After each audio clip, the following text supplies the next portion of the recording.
ఈ దినం దేవుని వాగ్దానం పరిశుద్ధ గ్రంథంలో నుండి యోబు గ్రంథము 8వ అధ్యాయము 5, 6, 7 వచనములు.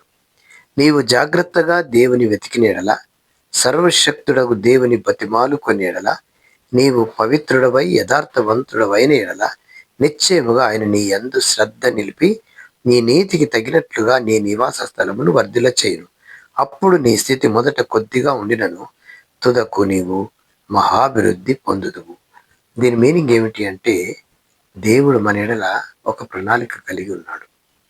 కాబట్టి ఎప్పుడైతే మనము దేవుని ప్రణాళికలోనికి వెళ్తామో, మన సొంత ప్రయత్నాలు, సొంత ప్రణాళికలు అన్నీ వేస్ట్.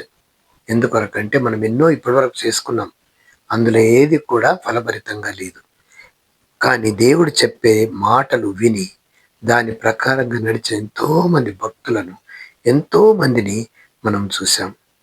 వారు ఎప్పుడైతే దేవునిపైన ఆధారపడి, దేవుని వాక్యపైన ఆధారపడి ఉన్న బిడ్డలు ఉంటారో వారి యొక్క జీవితము చూడండి.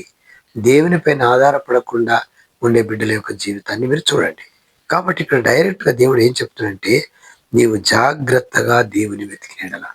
వెతకడం వేరు, జాగ్రత్తగా వెతకటము వేరు. కాబట్టి ఎప్పుడైతే జాగ్రత్తగా వెతికినప్పుడు అంటే ప్రార్థనలో దేవునిని, ఆయన సన్నిధిని, ప్రభువా నా పరిస్థితి ఇలా ఉంది, నమ్మకంగా దేవునికి ఇష్టమైన రీతిలో మనం ఆయనను వెతకాలి. అలా వెతికినప్పుడు దేవుడు మనెడల ఆయన ప్రణాళిక ప్రకారంగా మనల్ని నడిపిస్తాడు. ఎందుకంటే ప్రభువా నీ చిత్తమే మాకు నెరవేర్చండి, నా సొంతది ఏమి వద్దు, నీవు ఇస్తే శాంతి సమాధానం, మేము చేసుకుంటే కలవరం. కాబట్టి నీవు జాగ్రత్తగా దేవుని వెతకడం అంటే వాక్యానుసారమైన జీవితం అవలంబించటం. తర్వాత నీవు యథార్థవంతుడై, మనిషి దగ్గర యథార్థం ఉండాలి. యథార్థత అంటే ఏదైతే నీవు మాట్లాడతావో దాన్ని చేయగలిగే స్థితి. ఎప్పుడైతే లోపల ఒకటి బయట ఒకటి పెట్టుకుంటావు, అది కపటము, పాపము. కాబట్టి మెలకు నిశ్చయముగా ఆయన నీ ఎడల శ్రద్ధ కలిగి అంటున్నాడు.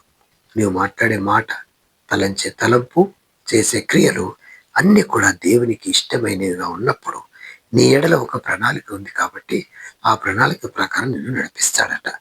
అప్పుడు నీ స్థితి మొదట కొద్దిగా ఉండినను తుదకది మహాభివృద్ధి చెందదవు. కాబట్టి రోజు రోజుకు క్రీస్తు సారూప్యంలోనికి మార్చబడే మనము ప్రతి చిన్న విషయానికి దేవునిపైన ఆధారపడాలని దేవుడి వాక్యం ద్వారా మనకు తెలియజేస్తున్నాడు. దేవుడి వాక్యము దీవించునుగాక. చిన్న ప్రార్థన చేసుకుందాం.